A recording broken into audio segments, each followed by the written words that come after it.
Hey all, my name is Josh Payton, founder of the Oklahoma Equality Law Center. I'm coming today, unfortunately, by video to talk about the urgent response to Executive Order 2023-20, which Governor Stitt signed today. It is being deemed as some women's Bill of Rights, but in fact, this is nothing more than an unadulterated attempt to codify discrimination.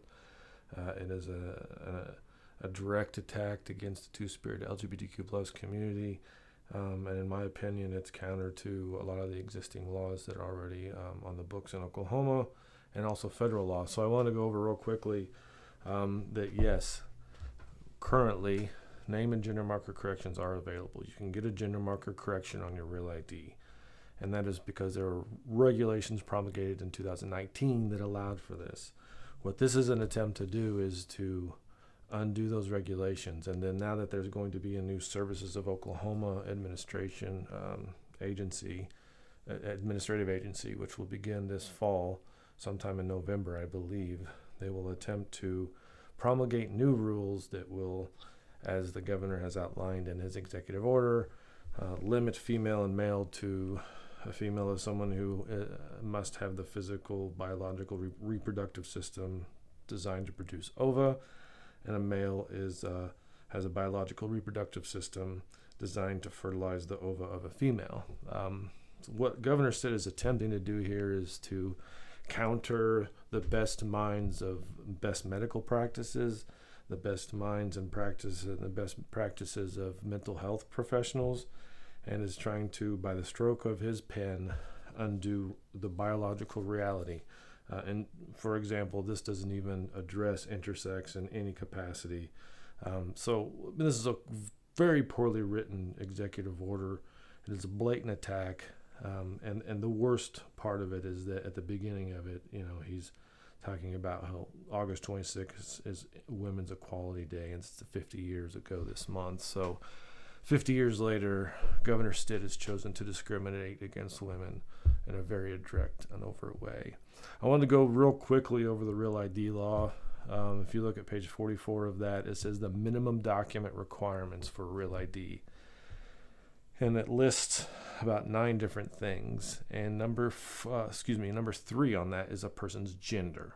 Now, the significance of that is that in 2005, gender had already become what it is, which is more identity than actual sex. Sex being the actual reproductive act or the sex organs of the biology were intentionally left out. And so I think that long-term Governor Stitt and his administration is going to have a really hard time, and they're going to needlessly waste the government's money, our taxpayer money, to defend this wretched and vile executive order that was signed today. For those of you that have been following the Oklahoma Equality Law Center, the one thing I will tell you is that we will continue to fight. We have a hearing tomorrow and Thursday morning, and we will show up to those, and we will fight, and we will present the law, and we will be able to continue to get gender marker corrections for our clients. The reason being is that there are already and currently, presently enacted regulations that were approved by his Governor Stitt's administration that allow for gender marker changes on Real ID. Moreover, the moment that they try to undo these rules or promulgate other rules that are not consistent with the federal law, we will meet Governor Stitt in federal law, and we will win that case because, as I've clearly said, that while Governor Stitt wants to go back to the 1950s or earlier, we are in 2023, and the federal law says that the minimum requirements for a Real ID, that Real ID that most of Oklahomans have, must have the person's gender.